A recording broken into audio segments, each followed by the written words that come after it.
Buenas, ¿Qué buenas, ¿qué tal? tal? ¿Cómo andan por ahí? Esperemos que bien. ¿Qué tal? Gracias por Bueno, sumarse. ¿Cómo están? un Em, vivo más de todos los lunes. Siempre ahí las caras conocidas, los mismos de siempre. Nos alegra que estén ahí. Ya se reservan el lunes para escuchar estos vivos. Si hay gente nueva, también pueden ir diciendo de dónde son. Sabemos que hay gente ahí de México, de Argentina, Colombia. Bueno, un gusto estar acá. un gusto estar acá. Gracias por estar de nuevo con nosotros. Nos presentamos para quienes no nos conocen. Somos los coordinadores de Psicología on the Go. Yo soy el licenciado Mario Guerra. Mi compañera es, Mi nombre es Belén Umelsub. bueno, Psicología on the Go es un centro psicológico especializado en infidelidad. Trabajamos de manera virtual, tanto con personas, individuos, en terapia individual, como también con terapia de pareja, ¿sí? Parejas que están atravesando por una crisis de confianza. Tenemos un equipo formado con terapia cognitivo-conductual, con el método Gottman, con terapia sistémica, y nosotros hemos desarrollado a partir de de estas herramientas nuestro propio método para sanar una infidelidad. ¿Por qué siempre decimos que nuestro centro está especializado en infidelidad? Porque los psicólogos también tenemos especialidades, al igual que otras especialidades médicas, y saber esto es importante para que busquen al profesional adecuado según la situación que estén atravesando. ¿Sí? Probablemente un psicólogo que se especializa en adicciones, por ejemplo, no va a tener las mismas herramientas para atender a una pareja o a un paciente individual que está atravesando una crisis por una infidelidad, por el descubrimiento de una infidelidad. ¿Sí? Entonces, las recomendaciones antes de comenzar terapia es que pregunten a ese profesional que encontraron de confianza, ¿sí? ¿Cuál es su especialización? ¿Qué tipo de casos recibe? ¿Sí? Si tiene expertise en el caso en particular que estén atravesando. Y esto lo aclaramos hoy porque seguido nos llegan consultas de pacientes que intentaron anteriormente hacer terapia, ¿sí? Que han descubierto una infidelidad, intentaron comenzar un tratamiento psicológico y no solo que no obtienen los resultados que estaban buscando, ¿sí? O la ayuda que estaban buscando, sino que para complicar más las cosas, en muchos casos se terminan sintiendo peor después del tratamiento, ¿sí? O a mitad de tratamiento abandonan. Así que Sí, esa es aparte nuestra recomendación al respecto. a veces pasa que eso hace que uno marque ya la experiencia de terapia como negativa. ¿Sí? Y yo siempre lo asemejo con un médico porque a veces con la salud física por lo general estamos más familiarizados todos, ¿no? Y digo, si, no sé, a mí me duele mucho el estómago y voy quizás a un traumatólogo, probablemente el traumatólogo no me pueda ayudar o me diga algo que a mí me haga ruido, que no me ayude y no voy a decir, bueno, no sirvo ir a los médicos, me quedo con este dolor de estómago. No, voy a un médico, un gastroenterólogo, una gastroenteróloga que esté especializada.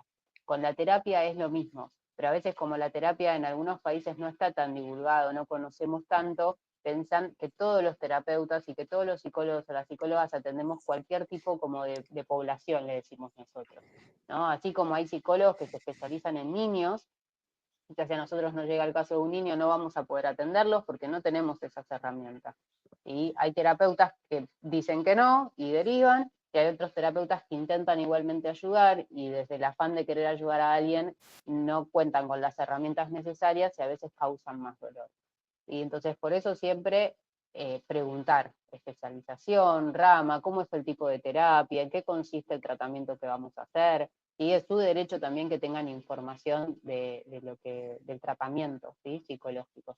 Así que nos pareció importante resaltar eso porque, bueno, nos llegan muchos casos diciendo, no, ya no iba a intentar, o la terapia a mí no me gusta, pero bueno, estoy probando por última vez, ¿sí? Y ahí nos cuentan experiencias fallidas que, bueno, que tienen que ver a veces con eso. Sí, sí, sí, y pensándolo es como un one shot, ¿no? La gente se juega y prueba una sesión y si encima no encuentra lo que estaba esperando por desinformación o porque eh, simplemente no sabe, es la primera vez, se desaniman, ¿sí? Y quizás nos meten a los psicólogos todos en la misma bolsa y bueno, se pierden la oportunidad de recibir el acompañamiento adecuado. En el vivo de la semana pasada tuvimos nuestra sección de respuestas para sanar. Sí, habíamos elegido el tema de cómo controlar los pensamientos automáticos, este síntoma que es muy claro y tiene que ver con el estrés postraumático, ¿sí? O el trauma que suele afectar más que nada a las personas que son las que sufren la traición y descubren la infidelidad y se llevan este shock traumático tan grande. Y hoy elegimos otro tema que es otro síntoma del estrés postraumático, que es la desregulación de emociones, ¿sí? O lo que nosotros llamamos como la montaña rusa de emociones, que también suele sufrirla la persona que descubre el engaño, no quien lo comete, ¿sí? Por lo general, en la mayoría de los casos observamos que las personas que descubren una infidelidad empiezan a tener un cambio de emociones muy intenso, muy abrupto, que los lleva por delante, a ellos, a ellas, a sus parejas, a quienes estén sí, al lado. Empiezan a tener ataques de ira, de tristeza, mucho desconsuelo, mucha ansiedad. Entonces todo eso se hace como una bola de nieve que uno siente que no puede dominar. Hoy les voy a contar un pequeño caso, ¿sí? Una reseña de un caso que tuve que me pareció como muy claro para ejemplificar este cambio de emociones, sobre todo porque era un hombre y por lo general a veces los hombres les cuesta más también por una cuestión cultural conectar con sus emociones, ¿sí? Entonces, bueno, a este paciente Roberto lo voy a llamar, como saben siempre cambiamos algunos datos para que no se dé a conocer este caso.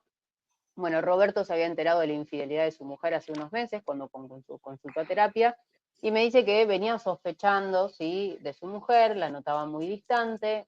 Bueno, descubre, ¿sí? No vamos a hoy ahondar en los detalles de cómo descubrió esa infidelidad o cómo se fue esa infidelidad, pero a partir de que Roberto descubrió eso, dice que lloraba muchísimo, cosa que él nunca había hecho. Me acuerdo de esto muy claro, que me decía que la última vez que él había llorado fue con el fallecimiento de su padre y hacía más o menos 10 años que había fallecido, ¿sí?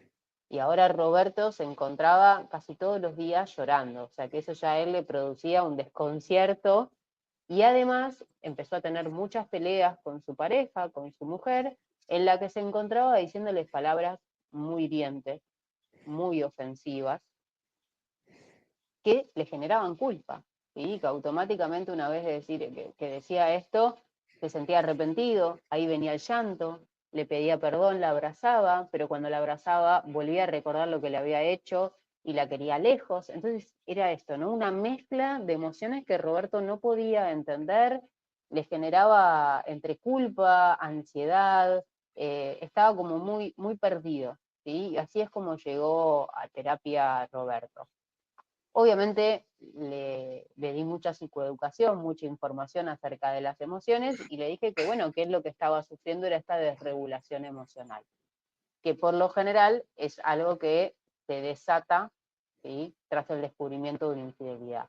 En muchas personas esto viene como una ya patología, vamos a decir, o algo que no están pudiendo manejar previamente. En los casos que nosotros observamos, se desprende a partir de ese descubrimiento, ¿sí? Ujú. Y es importantísimo que aprendan a regular sus emociones, primero para estar bien consigo mismo. Roberto no se podía concentrar en su trabajo, ¿sí? No tenía tiempo de calidad con sus hijos, estaba muy irritable, estaba afectando su vida en general, no solo la relación con su pareja. Y además él quería reconstruir la relación, quería intentar perdonarla, entonces era fundamental que él pueda empezar a tener control sobre lo que sentía. Ujú, ujú. Es interesante este caso porque me acuerdo de mis pacientes hombres que fueron traicionados y realmente tienen que desarrollar esta inteligencia emocional y aprender a conectar con lo que sienten, aprender a etiquetar las emociones, a darse cuenta de cómo se están sintiendo para poder frenar. Siempre hago este ejemplo de que no hay mejor jinete, no hay mejor manera de frenar un caballo que el jinete que lo está montando, ¿no? Y las emociones a veces son como este caballo salvaje que está desbocado y que hay que frenar, y lo mejor es que uno mismo, ¿no? Ponga ese freno, identifique que realmente nos estamos yendo donde no queremos ir y poder lograr frenar ese camino a explotar, ese camino que parece que no tiene salida, otra salida más que escalen las cosas y se desata una pelea. Y creo que la diferencia de géneros acá es bastante Ujú. significativa, ¿no? Cómo sean estos ciclos después del descubrimiento de la infidelidad y todo lo que hay que aprender. Creo que los hombres tenemos mucho para desarrollar de eso y para reentrenarnos. Antes Lo que primero, continúes, quería ujú, hacer esta aclaración para que no se piense que solo a los hombres le pasa este síntoma, sino que tanto a hombres como mujeres, pero en el post, ¿no? ¿Qué hago después con esas emociones? Quizás a veces las mujeres, como ya estamos más familiarizadas con las emociones, nos cuesta un poco menos controlarlas y el hombre tiene como un trabajo extra, de primero eso, no castigarme por estar llorando, no está mal que un hombre llore, o que estés más irritable o que no te puedas concentrar en tu trabajo, no es grave, ¿sí? Pero hay que asumirlo y hay que hacer algo al respecto. En cambio, a veces las mujeres nos permitimos un poco más ser emocionales, ¿sí? Nuestros cambios hormonales nos hacen estar familiarizados con nuestros cambios emocionales desde chicas, cosa que el hombre no, entonces digo, ahí viene un plus de trabajo. Pero obviamente que tanto a hombres como a mujeres los síntomas post descubrimiento de infidelidad son más o menos lo mismo, ¿sí? ujú, ujú. Sí, sí, también lo cultural, ¿no? Tiene mucho que ver con esto y esas imposiciones sociales que uno tiene y bueno, lo que se espera de un hombre, ¿no? En cada lugar, en cada país, en cada cultura, y lo que no. Seguramente influye en ese caminito de sanación. Lo primero que trabajo con los pacientes que trabajamos en nuestro centro tiene que ver con definir qué son las emociones y psicoeducarlos un poco sobre este fenómeno psicológico, sí que también tiene una gran parte biológica, ¿no? Son reacciones psicológicas, pero también físicas, que se van a desencadenar a partir de un estímulo, que ese estímulo puede estar adentro nuestro, ¿sí? Puede ser una situación que pienso, algo que imagino, o puede ser un estímulo externo, que puede ser una situación que veo, algo que me despierta esa emoción, esa reacción emocional. Las emociones son universales, todos los seres humanos sentimos el mismo conjunto de emociones y son innatas, es decir, que de alguna manera vienen de fábrica, ¿no? Y acá siempre hablo también del ejemplo de los chimpancés, que están muy cerca de nosotros genéticamente y también compartimos muchas de las emociones y las reacciones fisiológicas que acompañan la emoción, las compartimos con ellos, ¿sí? Son así de fundamentales y de básicas las emociones. Pero todos sentimos enojo, todos sentimos tristeza, miedo, alegría, vergüenza, culpa, asco, pero no todos gestionamos esas emociones de la misma forma, ni las sentimos con la misma frecuencia, ni con la misma intensidad. ¿Sí? Las emociones cumplen una función adaptativa, nos ayudan a entender qué nos está pasando. Siempre decimos que traen cierta información. ¿Sí? Si algo nos da miedo, el cuerpo se prepara para defenderse, huir y reacciona de una cierta manera. Si algo nos enoja, nos ayuda a saber que tenemos que poner un límite y que por ahí no es. Es importante que entendamos que no existen emociones que de por sí son buenas o son malas, pero sí es verdad que algunas son más agradables de sentir que otras. Todas las emociones tienen un propósito, ¿sí? En ese sentido son funcionales y sirven para algo. El problema está cuando no podemos regularlas porque nos empiezan a afectar en la vida diaria, empiezan a tomar las decisiones por nosotros y nos traen dificultades para poder desarrollar nuestra vida de pareja, por ejemplo, sanamente, ¿sí? Relacionarnos con colegas en el trabajo sanamente, ¿sí? Y nos impiden a veces comunicar de una manera clara qué es lo que nos pasa sin poder ser asertivos, cayendo en ser agresivos o extremadamente pasivos, ¿sí? Extremadamente tibios al comunicar algo que realmente nos importa. Sí, lo que sucede cuando uno atraviesa la desregulación de emociones es esto, no puedo gestionar bien mis emociones, ¿sí? Lo importante acá es darte cuenta que no hay que eliminar esas emociones, no hay que taparlas, sino que transitarlas y aprender a transitarlas. Lo que pasa es que cuando vivimos una situación tan traumática como puede ser para muchas personas descubrir un engaño, tiene como al nivel 100 todas las emociones. ¿Sí? Cuando lloro, lloro al nivel 100. Cuando me enojo a nivel 100. Cuando me da ansiedad y no sé qué va a pasar con mi relación y con mi vida, es a nivel, ¿no? Entonces, vivir con esa intensidad de emociones tan altas y tan cambiantes constantemente, se nos hace muy difícil transitar el día a día. Y esto que les contaba de Roberto, me acuerdo que él decía, bueno, hoy me peleé con mi jefe, un hombre que era un pan, como decimos acá, ¿no? Que era muy bueno, que ni su jefe lo reconocía, de hecho le había preguntado si estaba teniendo algún problema, pues lo veía muy irritable, pero había llegado a tener una discusión con su jefe, y del enojo que estaba teniendo, había peleado esa mañana, como casi todos los días, con su mujer, y esto, algo que su jefe le dijo que no le gustó, bueno, si una persona sigue de esa manera, puede llegar incluso a perder un trabajo, ¿sí? O había presenciado, había sido el cumpleaños de su madre hace poco, en donde había ido con su familia, algo le hizo recordar a la infidelidad, sabemos que alguien que sufre una infidelidad, todo linkea con el engaño, ¿sí? No me acuerdo bien qué era esa situación, y Roberto se puso a llorar en medio de un cumpleaños familiar, adelante de su madre, lo cual también le Uf. generaba culpa porque le había preocupado, tuvo que inventar algo, su mujer no sabía cómo hacer para consolarlo. Bueno, entonces me imagino que a ustedes estarán pensando, bueno, sí, a mí eso también me pasó en un montón de oportunidades, pero si hay alguien que nos está escuchando y que cometió la infidelidad, piensen que a nadie le gusta vivir así. Nadie quiere sentirse como un torbellino de emociones que no sé hoy cómo me voy a sentir. Y quizás me levanté bien, pero dentro de 10 minutos puede ser que esté desconsoladamente llorando. Dentro de 20 minutos puede ser que me esté haciendo un bolso, pues estoy enojada y creo que no voy a superar esto y me quiero ir de casa. Y a los 25 minutos estoy llamando a mi pareja diciéndole te extraño, necesito que estés acá conmigo. ¿Sí? Entonces, a veces para la persona que cometió la infidelidad es bueno tener esta información, como decíamos al principio, para acompañar a la pareja y tratar de tener paciencia. No es fácil estar viviendo o estar relacionándose con alguien que no puede regular sus emociones, pero también es parte de la responsabilidad de que si yo fui infiel y estoy ocasionando esto, tengo que también tratar de acompañar a mi pareja, soportar esos cambios y esto, y preguntar, ¿qué necesitas hoy? Hoy te noto enojado o enojada, ¿preferís que me vaya? ¿Preferís que me quede? ¿Sí? ¿O estás muy angustiado? ¿Qué crees que haga? ¿Te consuelo o te dejo que llores? ¿Sí? Y me pasó muchos pacientes, y ahora me acuerdo de otra paciente mujer, que me dice que el marido no tolera verla llorar. Entonces, cada vez que ella se angustia y llora muchísimo, el marido se va de la casa. No se va de que me mudo, sino que dice salgo a caminar, ¿no? Como evita verla Ujú. llorar. Pero a mi paciente lo que eso le produce es soledad, ¿sí? Como tengo que o evitar llorar adelante tuyo para que no te vayas, y lloro sola, o si lloro adelante tuyo y quiero que me abraces y me contengas, te vas. Entonces, es muy difícil, ella sabe que es porque no puede lidiar, él siente mucha culpa y cuando la ve llorar desconsoladamente como que no puede afrontar esa situación, pero es necesario, ¿sí? Que uno pueda acompañar a la pareja, sobre todo sabiendo que ese dolor lo causó uno, ¿sí?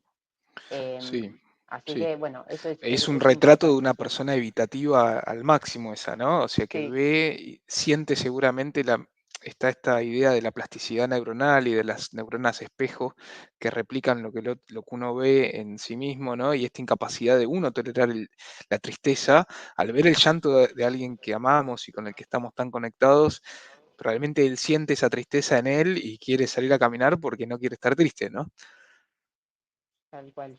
Bueno, Mario, vamos a los ejercicios. ¿Qué ejercicios podemos empezar o tips darles a las personas que están pasando por esto para empezar a manejar estas emociones?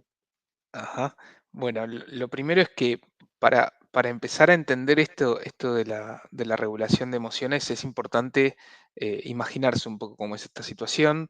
¿Sí? Imaginemos que somos un coche sin frenos que cae en picada en el costado de una montaña y tenemos que de alguna forma empezar a pensar cómo frenarlo, empezar a construir ese freno que nos va a ayudar a desacelerar. Y el primer paso es identificar qué es lo que nos pasa. Si se acuerdan un poco en otros vivos, ya hablamos sobre pensamientos intrusivos, esto de lo que pensamos nos produce emociones y podríamos pensarlo en términos de un estímulo interno que genera una respuesta emocional. Así que el primer paso para empezar a controlar emociones es controlar las ideas recurrentes que tengo, en este caso en particular sobre la infidelidad. Eso me va a ayudar a tener un poquito de control. Además, esto que decía, empezar a identificar las etapas tempranas de la respuesta emocional. ¿Y dónde sucede eso? Eso pasa en nuestro cuerpo. Como decíamos antes, gran parte de la respuesta emocional tiene que ver con este componente biológico que puedo sentir. Y ahora hagamos un pequeño, les pregunto a ustedes, ¿cómo sienten el enojo? ¿Dónde siente cada uno de ustedes el enojo? ¿Sí? Pueden ir comentando ahí. ¿Sienten un calor que los invade? ¿Sienten que cierran los puños? ¿Sienten cierta contractura, ¿sí? O tensión en los músculos del cuello? ¿Dónde sienten el enojo? O, por otro lado, cuando se sienten tristes, ¿qué es lo que sienten? Pensemos en esa angustia que nos agarra, eso que se nos cierra el estómago, ¿sí? Algunos empiezan a sentir cierta taquicardia o palpitaciones, otras personas acá en el plexo torácico sienten como una presión, puede que empiecen a sentir temblores. Eh, si sé qué es lo que me está pasando en el cuerpo, ¿sí? Y lo identifico como que es una respuesta emocional, puedo empezar a evitar que eso escale. Puedo detenerla, observarla y obtener esta información que habíamos dicho que es súper funcional y nos ayuda un montón a adaptarnos a lo que nos rodea, que es esa información que trae la emoción. ¿Sí? Si te sucede cuando estás compartiendo algo sobre la infidelidad o cuando estás hablando con tu pareja, lo que ayuda en esos casos, si estoy sintiendo, por ejemplo, que el enojo, siento este calor, esta tensión muscular, siento que el enojo se está haciendo grande, salgo a caminar. Eso que nos decía Belén, ¿sí? Protejo a mi pareja de eso. Busco y hablo. Lo primero es decir, me estoy sintiendo de esta manera, necesito un tiempo a solas, ¿sí? O pido permiso y me voy a dar una ducha para relajarme, si una ducha caliente, lo que sea que necesite, ¿sí? La idea es empezar a frenar y no continuar discutiendo si sentimos que nos estamos alterando. Sí. También es importante esto que ya lo dijimos en el transcurso de este vivo, contarle a tu pareja. Entiendo que a veces hay personas que no saben qué les está pasando, entonces menos poder decirle a tu pareja, si no sé, no me entiendo, qué sé yo, estoy enojada, estoy triste, pero no sé. Bueno, ahora tienen mucha información, ¿sí? Sentarte con tu pareja, pero no esperes a que vuelvas a estar en alguna de esas crisis para ahí decirle a tu pareja lo que te está pasando, porque probablemente no lo puedas hacer o no lo hagas de la mejor manera. Entonces, cuando te sientas tranquilo o tranquila, decirle, mira, me enteré que alguien que sufre una infidelidad suele tener este síntoma, que se llama desregulación emocional o montaña rusa de emociones, o es que no puedo controlar mis emociones. ¿Sí? Tengo todas mis emociones a nivel 100 y muy cambiantes.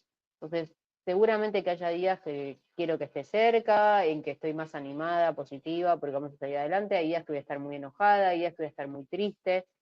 Es el proceso natural para sanar una herida como esta, acompáñame en esto. ¿Sí? Y una Ujú. manera de acompañar a la persona infiel es estar dispuesta a hablar. ¿Sí?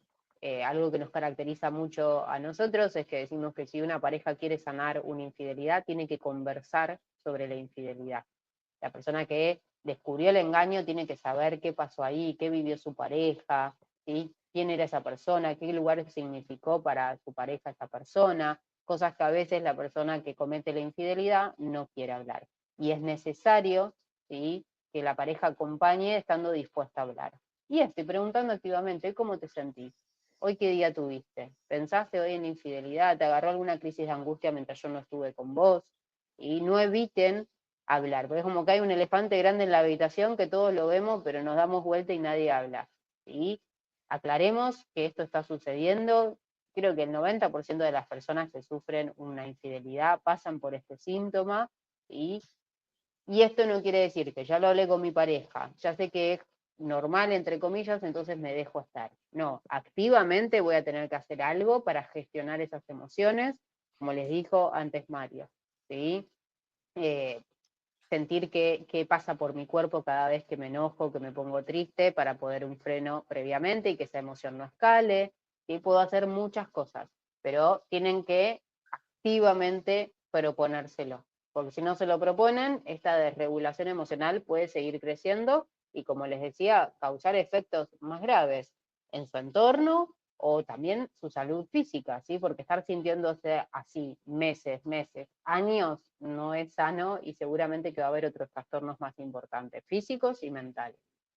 Ujú, Así que ujú. esas son mis recomendaciones para este vivo de hoy sobre la montaña rusa de emociones. Sí, sí, algo fundamental también para reconstruir la autoestima, esto de volver a conocerse, ¿no? Estas situaciones donde uno escala y explota como nunca, ¿no? Nos lleva a situaciones que no son comunes, no nos reconocemos ahí.